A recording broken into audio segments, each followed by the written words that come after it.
bonjour à tous, bonjour chers frères et sœurs, chers amis qui nous retrouvez aujourd'hui pour la suite de notre découverte du message de Fatima.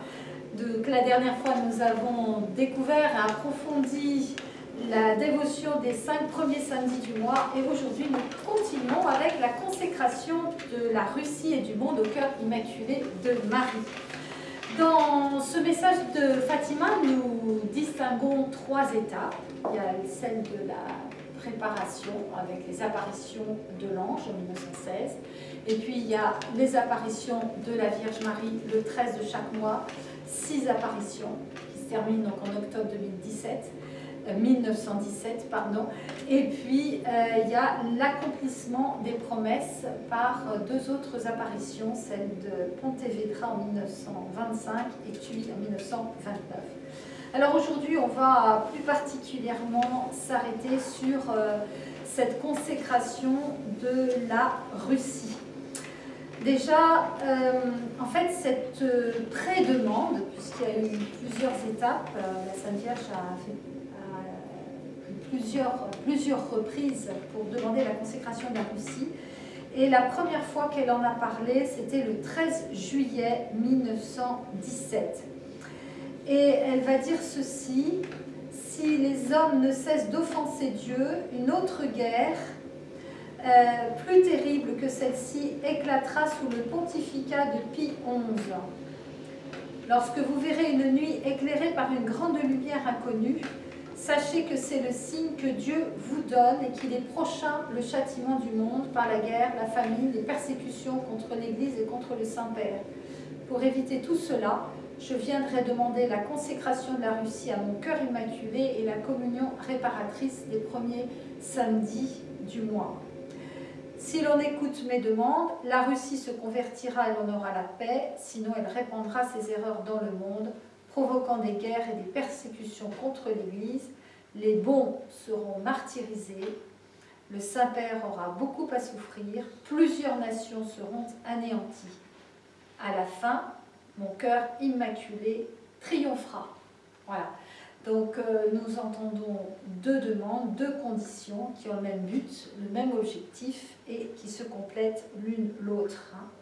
Donc à la fois, ce que nous avons vu la dernière fois, la communion réparatrice des premiers samedis du mois et la consécration du monde à son cœur immaculé, la consécration de la Russie. Et donc en 1929, donc la Vierge Marie a explicitement demandé à Sœur Lucie qu'elle intervienne auprès du pape afin qu'il consacre la Russie à son cœur immaculé. Et elle va dire: le moment est venu où Dieu demande au Saint-Père de faire la consécration de la Russie. Et donc Sœur Lucie va même préciser qu'il s'agit d'un acte solennel et public de réparation et de consécration, d'un jour de prière et de réparation mondiale. C'est un jour spécial dans l'idée de la Vierge Marie, dans ce qu'elle transmet à Sœur Lucie. On sent que c'est un jour spécial. Voilà. Alors, voilà, donc le moment est venu. Et comment cela va-t-il se passer? Eh bien, donc, le moment est venu, mais ça ne se fait pas tout de suite, comme nous avons pu le savoir, mais on va rentrer dans les détails. Et en 1932, Sœur Lucie reçoit du ciel la confidence suivante: ils n'ont pas voulu tenir compte de ma demande. Comme le roi de France, ils se repentiront et le feront, mais il sera trop tard. La Russie aura déjà répandu ses erreurs dans le monde entier, provoquant des guerres et des persécutions contre l'Église. Le Saint-Père devra beaucoup souffrir. Et donc nous savons par la suite ce qui s'est passé. Si la Seconde Guerre mondiale a fait 60 millions de morts, le communisme en a tué 90 millions de plus. Voilà. Alors maintenant, quel a été le déroulé des événements? Qu'est-ce qui a été déclencheur? On peut savoir dans notre histoire, vous pouvez savoir que le 13 mai 81 a été la plaque tournante dans cette histoire de Fatima. Mais pourquoi avons-nous attendu le 13 mai 1981 et l'attentat du pape Jean-Paul II? Eh bien, forcément, il a fallu un certain temps à l'Église et aux différents papes qui se sont succédés d'accueillir, je dirais, de différentes façons ce message et d'accéder à ces demandes. Alors, il y a eu plusieurs phases. D'abord, les évêques portugais accèdent à cette demande. Le 13 mai 1931, ils consacrent solennellement le monde et la nation portugaise au cœur immaculé de Marie, mais ce sont les évêques du Portugal. La demande de la Vierge Marie, c'est que ce soit fait par le pape, en union, en collégialité avec les évêques du monde entier. Donc, cette demande qui constitue de deux aspects est particulièrement importante pour la réalisation du projet du ciel. Donc, au départ, c'est les évêques portugais qui commencent, et cette consécration donc, sera faite à Fatima après, en 1938, et rassemble 500 000 personnes quand même à Fatima. Aussi en action de grâce pour la protection du Portugal contre le communisme, c'est ce que Marie d'ailleurs avait promis. Mais voilà, comme je disais, c'est que Lucie demande que ce soit le pape qui fasse cette consécration de la Russie au très saint cœur de Jésus de Marie en collégialité avec tous les évêques. Donc, mais il n'y a pas de réaction. En 1939, Lucie écrit à ses confesseurs et montre une grande inquiétude quant à l'avenir. Elle poursuit ses efforts auprès du pape. Elle écrit au pape pour lui demander cette consécration du monde. Rien ne se passe et donc la guerre commence. Les conflits mondiaux deviennent de plus en plus intenses et dramatiques. Donc Pie XII, le 8 décembre 1942, procède à la consécration du monde au cœur immaculé dans la basilique Saint-Pierre. Mais cette consécration ne comporte pas tous les éléments demandés par Marie. À la fin de la Deuxième Guerre mondiale, le pape décide de manifester publiquement sa gratitude envers la Vierge Marie de Fatima en faisant couronner la statue qui est vénérée dans la petite chapelle des apparitions, à ce moment-là, à la fin de la Seconde Guerre mondiale. Plus tard, le pape Pie XII, en 1950, va vivre un événement qui va le pousser à accorder une importance encore plus grande au message de Fatima. C'est à la fin de son pontificat. Il s'apprête à définir le dogme de l'Assomption de la Vierge Marie, et dans les jardins du Vatican, en quittant la grotte de Lourdes, il y a une représentation de la grotte de Lourdes, il va vivre le miracle du soleil, comme ce miracle du soleil a eu lieu le 13 octobre 1917. Donc voilà, il est quand même très interpellé. Le 31 mai 1954, il institue la fête de Notre-Dame Reine, de Marie Reine, Reine des cieux, et il manifeste ainsi que tout son pontificat est très lié à la Vierge Marie et à la Vierge Marie de Fatima, Notre-Dame de Fatima. Alors ensuite, eh bien, en 1958, Jean XXIII est élu, et c'est le pape du concile. Donc les interventions concernant Fatima sont rares. Et puis Paul VI lui succède. Alors lui, il connaît bien l'histoire de Fatima parce qu'il était aux côtés de Pie XII. Mais lui, il a un autre regard. Alors à l'occasion du concile, il y a une pétition de 500 évêques qui sont présents à Rome pour cette occasion et qui veulent saisir l'opportunité pour qu'il y ait cette fameuse consécration telle que la Vierge Marie le demande. Mais Paul VI n'a pas la même vision et donc ne procède pas à la consécration. Il va simplement, dans son discours du 21 novembre 1964, proclamer Marie mère de l'Église et lui demande qu'elle bénisse le concile œcuménique et l'Église dans son ensemble, ainsi que les horizons sans fin du monde entier. Il rappelle en même temps la consécration faite déjà par Pie XII et fait envoyer une rose d'or dans le sanctuaire de Fatima, Rose d'or qui est remise solennellement le 13 mai 1965. Ce jour-là, il se rend à Fatima. C'est la première visite d'un pape à Fatima, pape Paul VI. Il y va pour prier pour la paix et en même temps pour commémorer les 25 ans de consécration réalisés par Pie XII. Voilà. Et là, il y a 1 million de pèlerins qui participent. Alors, Lucie est présente, mais Paul VI ne veut pas la recevoir et la rabroue ouvertement. Alors, en même temps, pendant ce pèlerinage, le pape va renforcer l'importance de ce sanctuaire en soulignant l'actualité et la portée mondiale du message que la Vierge Marie a voulu laisser à Fatima. Et puis nous voilà donc, nous arrivons le 13 mai 1981, une main tira et l'autre guida la balle, hein, comme l'a dit Jean-Paul II. Et donc à partir de ce moment-là, sa vie est complètement liée à Fatima. Il faut savoir que Jean-Paul II est déjà très attaché à la Vierge Marie, mais pour lui la Vierge Marie c'est la Vierge de Pologne, c'est Jasna Góra, c'est le sanctuaire de Calvaria, Notre-Dame de Calvaria, où il allait en pèlerinage régulièrement avec son papa, hein, puisque c'est dans ce sanctuaire que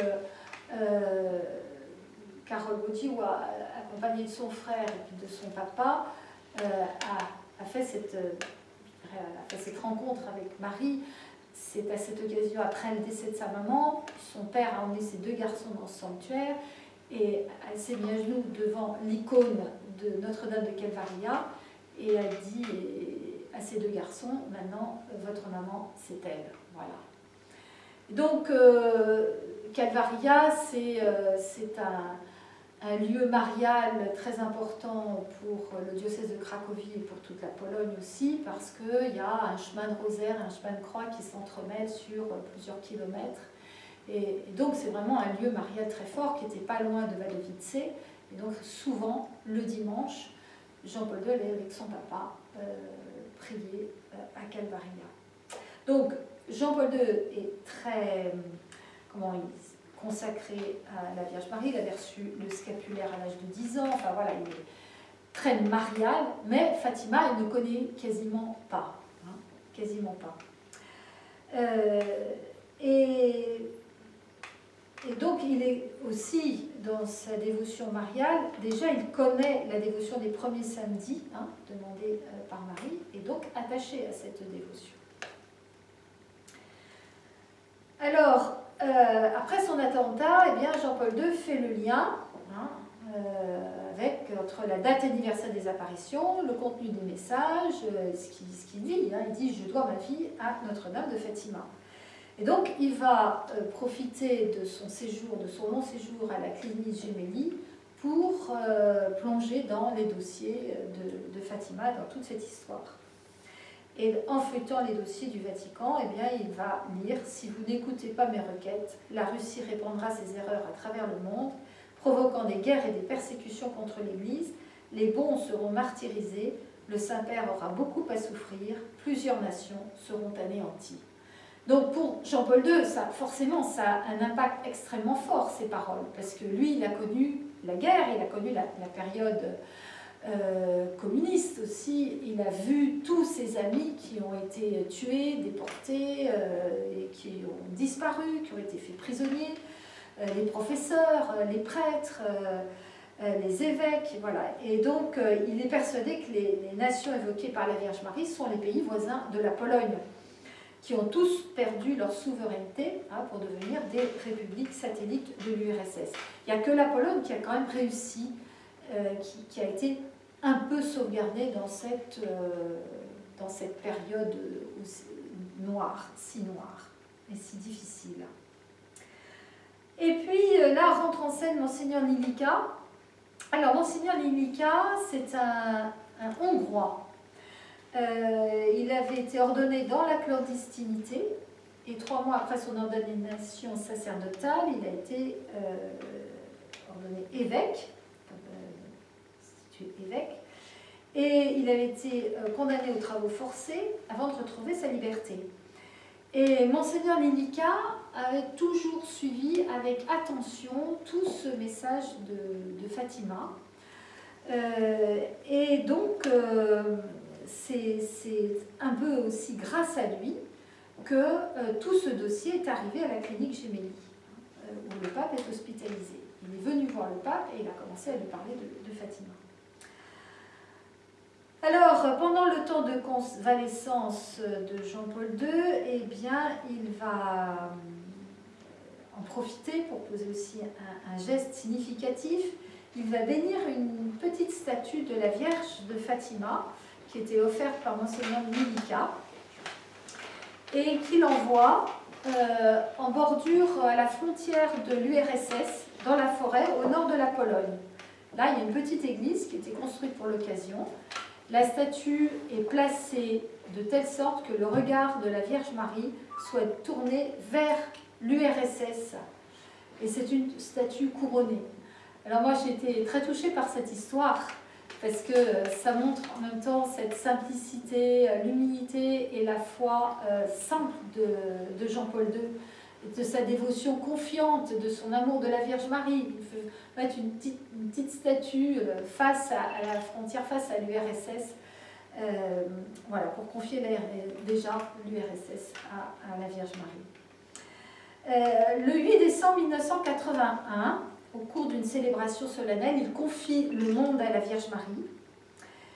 Et puis en février 1982, il annonce officiellement sa visite à Fatima pour le 13 mai prochain, pour remercier la Sainte Vierge qui l'a protégée comme une mère lors de son attentat, et pour lui demander d'accorder toutes ses grâces et tous ses secours à l'Église et à l'humanité. Du coup, il y a un grand nombre d'évêques du monde entier qui écrivent à Jean-Paul II pour lui demander de consacrer le monde en même temps et la Russie, en mentionnant la Russie. Et Jean-Paul II réalise donc que c'est ce qui manquait dans les précédentes consécrations réalisées par Pie XII et Paul VI. Puisque là, à ces occasions-là, les évêques n'avaient pas été invités à s'unir au pape pour procéder à cette consécration. Donc, il décide d'écrire aux évêques, mais il écrit aux évêques au mois d'avril et se rend donc au mois de mai à Fatima. En écrivant aux évêques, il leur demande de s'unir spirituellement à lui. Il fait la copie des précédentes consécrations. Et puis, voilà, le pape, à l'occasion de ce pèlerinage, eh bien, exprime combien il est bouleversé par l'état du monde, il est témoin des différentes souffrances de l'homme, il est témoin des menaces presque apocalyptiques qui pèsent sur les nations, sur l'humanité. Et après la messe, eh bien, à genoux, au pied de la statue, il commence la consécration. Puis il va s'agenouiller sur les tombes de Jacinthe et François, puis il se rend à la petite chapelle des apparitions, à leur anniversaire de l'attentat, là où il prie, puisque c'était vraiment dans une démarche d'action de grâce par rapport à ce qu'il avait vécu un an auparavant. Donc Jean-Paul II a fait ce qui lui semble tout son possible et correspondre à la demande de la Vierge Marie, mais quelques jours plus tard, il reçoit un courrier de Sœur Lucie qui l'informe que tout n'est pas fait comme la Vierge Marie le demande. Tout n'a pas encore été réalisé. Parce que, effectivement, il demande la communion spirituelle avec les évêques, mais il ne demande pas expressément que les évêques fassent cette consécration. Cette lettre part fin avril, et il se rend le 13 mai, tous les évêques n'ont pas reçu le courrier dans les temps, ils n'en ont pas pris tous connaissance. Donc, donc la Vierge Marie informe que cette consécration ne correspond pas à sa demande. Donc, il faut recommencer. Et là, ça devient de plus en plus compliqué. Ça devient de plus en plus compliqué parce que la curie, il commence à y avoir un peu des discussions où on pense que c'est un pape qui est drôlement attentif aux révélations privées. C'est peut-être, voilà, donc c'est reçu moyennement. Et puis il a aussi tout un programme de voyage, de déplacement, comment retourner à Fatima dans un délai quand même suffisamment, enfin, pas trop éloigné, c'est difficile. Alors, malgré tout, il décide de faire solennellement cette consécration le 25 mars 1984. Donc, il s'organise autrement. Il envoie la convocation le 8 décembre qui précède aux évêques du monde entier pour leur demander là de faire eux-mêmes cette consécration en communion avec lui le 25 mars. Comme il ne peut pas retourner à Fatima, eh bien, il décide de faire venir la grande statue de Notre-Dame de Fatima à Rome, au Vatican. Et donc, c'est le déplacement d'un chef d'État. Et la statue de Notre-Dame de Fatima est reçue comme telle. Donc, il y a grand apparat, tapis rouge, il y a un avion spécial qui vient de Fatima avec les personnalités qui vont bien pour l'accompagner jusqu'au Vatican. Il y a un bataillon de police, il y a des évêques, il y a des personnalités, diverses personnalités qui sont là à l'aéroport pour accueillir Notre-Dame de Fatima. Et donc, à cette occasion aussi, l'occasion de ce moment, de cette présence de Notre-Dame de Fatima au Vatican, eh bien, il y a la balle qui avait transpercer le corps de Jean-Paul II qui est remis solennellement dans la couronne, dans un endroit où on a l'impression que la place a été vraiment réservée rien que pour elle. Voilà, cette couronne qui symbolise en même temps la souveraineté spirituelle, enfin voilà, c'est très symbolique, c'est à la fois la rencontre de cette balle qui vient pour détruire avec Marie qui vient pour régner. Alors, le pape est quand même un peu inquiet parce qu'il a été très controversé pour faire cette consécration en communion avec tous les évêques. En mentionnant la Russie, c'est difficile, c'est compliqué. Est-ce que vraiment cette consécration est faite selon les demandes de la Vierge Marie ? Or, il apprend après, Monseigneur Nilika vient le voir, après pour lui raconter ce que lui a vécu pendant ce temps-là. Monseigneur Nilika a réussi, ce 25 mars 1984, à s'introduire en URSS, en venant de Calcutta. Et donc il arrive avec voilà, son infonom, etc. Et il se rend directement au Kremlin, donc dans l'ancienne cathédrale de Moscou qui avait été transformée en musée et donc il va dire discrètement la messe à l'endroit où il y avait l'autel. Alors voilà, il sort de son sac la Pravda, qui veut dire la vérité aussi, et à l'intérieur il y a le texte de consécration. Et donc, dans ce sac, il y a tout ce qu'il faut pour dire la messe, vraiment de façon extrêmement discrète. Donc il dit la messe, il dit la prière de consécration du monde en union avec Jean-Paul II, en mentionnant la Russie. Et toute la journée, il va se rendre dans les églises désaffectées de Moscou pour redire cette prière de consécration. Et donc... Et tous les évêques de l'Est ont mentionné la Russie lors de la prière. Il faut dire alors, quand même mentionner aussi que ce jour-là, parce que le Kremlin n'était pas ouvert en permanence, mais c'était un jour particulier, et du coup les touristes avaient le droit de rentrer. Donc en fait, ça a été vraiment guidé par la Vierge Marie. Et donc il revient, Monseigneur Nilika consacre la Russie au cœur immaculé de Marie et puis il va faire cette consécration dans toutes les églises de Moscou. Et il revient, il rencontre le pape Jean-Paul II et lui raconte ce qui s'est passé. Et pour Jean-Paul II, ça a été un immense soulagement de savoir cela parce qu'il était très inquiet que cette consécration n'ait pas été faite comme il fallait avec la mention de la Russie notamment.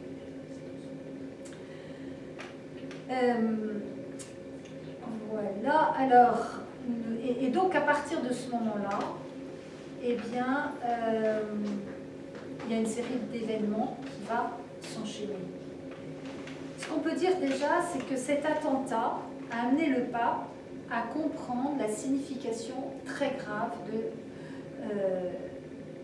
sérieuse de la consécration de la Russie demandée par la Vierge Marie à Fatima. Toutes les conséquences, en fait, si ce n'était pas fait, toutes les conséquences. Alors, donc, il y a une série d'événements qui ont été soulignés par beaucoup de gens dans le monde, sans faire pour autant le lien entre cette consécration du 25 mars 1984 et l'enchaînement politique qui va arriver ensuite. Vers la fin des années 80, dans toutes les affaires internes, notamment de l'Union soviétique, il y a un écroulement du premier État officiellement athée de toutes ses ambitions. Il y a aussi l'accession au pouvoir d'un homme d'une famille paysanne, Gorbatchev, qui un des rares chefs soviétiques qui ait été baptisé quand il était bébé. Et donc, le mois même de la consécration, Gorbatchev est promu aux affaires étrangères. Après un an plus tard, il devient secrétaire général. Et donc là, il y a plein de choses qui se passent et qui sont transformées et bouleversées. Il va y avoir la signature d'un programme de réduction des armes avec Reagan en 1987. Il va y avoir des ponts avec le Vatican. Gorbatchev vient en tant que président de l'Union soviétique au Vatican. Il reconnaît aussi l'importance de la liberté religieuse. Il va dire « les croyants font partie du peuple soviétique, ce sont des travailleurs, des patriotes, ils ont pleinement le droit d'exprimer leurs convictions avec dignité ». Donc il reconnaît l'Église, ce qui est absolument une rupture inouïe avec le passé. Voilà, et puis en 1991, Boris Eltsine et Gorbatchev reconnaissent l'un et l'autre l'échec du régime soviétique et marquent leur profond respect pour l'Église, en reconnaissant l'importance des fêtes religieuses qui sont, à partir de ce moment-là, officiellement chômées. Donc il y a tout un bouleversement dans ces pays de l'Est, ce qu'on appelait la chute du rideau de fer, la chute du mur de Berlin. Et j'aime bien citer André Frossard à ce sujet. Il écrit « Il ne me semble pas du tout illogique que les événements de l'Est soient une conséquence des promesses de Fatima. Pour moi, il est évident qu'une sorte de miracle est intervenu. De toute façon, personne ne peut donner une explication purement rationnelle et politique de ce qui se passe. » Et en mai et juin 1990, des pèlerinages du peuple hongrois et d'Allemagne de l'Est se rendent à Fatima, reconnaissant l'intervention du ciel dans les événements qui se vivent depuis 1984. Et donc, en 1991, le 13 mai 1991, Jean-Paul II retourne à Fatima pour remercier la Vierge Marie, Notre-Dame de Fatima. Alors, cet acte du 25 mars, cette consécration, eh bien, c'est une confirmation remarquable de l'intervention de la Vierge Marie, qui était promise et qui a donc débouché sur tous ces changements en Europe du centre et de l'Est. Et tout cela sans grande violence, sans grande effusion de sang. Et à la suite de cette consécration, eh bien, Marie reçoit de Sœur Lucie, Sœur Lucie a cette certitude que cette consécration est bien faite, selon ce que Marie voulait, la façon dont la Vierge Marie le disait et le demandait. On peut quand même souligner que ce message, de toutes les demandes de la Vierge Marie, tout ce qui s'est passé à Fatima, que nous allons approfondir au cours des mois prochains, ce message-là est le plus important de tous, de tout ce qu'elle a donné à Fatima. La Vierge Marie annonce la prophétie la plus significative et la plus transcendantale depuis la venue de Jésus dans le monde, va dire « Mon cœur immaculé triomphera. À la fin, mon cœur immaculé triomphera. Et ça, je dirais, c'est une source d'espérance aussi pour nous, surtout dans tout ce que nous pouvons vivre aujourd'hui, où on peut se poser plein de questions encore par rapport à ce message de Fatima. On sait très bien que ce message de Fatima a été suivi d'autres apparitions dans le monde. On aura certainement l'occasion d'en découvrir d'autres au fur et à mesure des mois, hein, dans lesquelles elle poursuit cette éducation dans la foi et cette attention, où elle continue de nous prévenir comme ses enfants bien-aimés, où elle a ce désir de nous ramener tous à son Fils et que les pécheurs se convertissent. Et qu'elle tient aussi, qu'elle a besoin de nous, hein, pour cela. Mon cœur immaculé triomphera, eh bien, ce qui veut dire aussi que dans cette lutte contre le diable, contre Satan, c'est la Sainte Vierge qui l'emportera. Et elle pourra le faire, et elle le fera par cette dévotion à son cœur immaculé. Alors, on sait que voilà, ce message de la paix n'est pas encore accompli. Hein. On a vu qu'il y a des choses qui se sont passées, on ne peut pas ne pas en faire mémoire, comme j'aime le faire. En même temps, on peut se dire, est-ce que les guerres se sont arrêtées? Est-ce que la persécution s'est arrêtée? Est-ce que la violence s'est arrêtée? Ben non, pas vraiment. Pas vraiment. Est-ce que la Russie est convertie? Ben, ça ne nous semble pas vraiment non plus. Hein. Mais ce qu'on peut dire, c'est que le dénouement, eh bien, c'est Marie qui le détient. Hein. Voilà. Et Fatima est centrale dans tout ce qui se passe dans le monde et par rapport à toutes les autres apparitions qu'on peut connaître, qu'on pourra découvrir davantage. Voilà, toujours est-il que cette consécration du monde, avec tout ce qui a suivi, nous montre combien il est important d'être consacré au cœur immaculé de Marie. C'est vrai pour le monde et c'est vrai pour chacun de nous. La confiance, l'attachement à la Vierge Marie, la consécration de soi à Marie est extrêmement précieuse pour avancer vers le cœur de Jésus, où ne sont qu'amour et miséricorde, ou pour avancer et dans la foi, dans l'espérance, dans la charité, et pour vivre comme le ciel nous le demande. Et qu'on a besoin d'être aidé par notre Mère du ciel, qui nous protège, qui nous soutient, qui nous instruit, qui nous guide. Voilà ce message de la consécration, cette demande de la consécration de la Russie et du monde au cœur immaculé de Marie.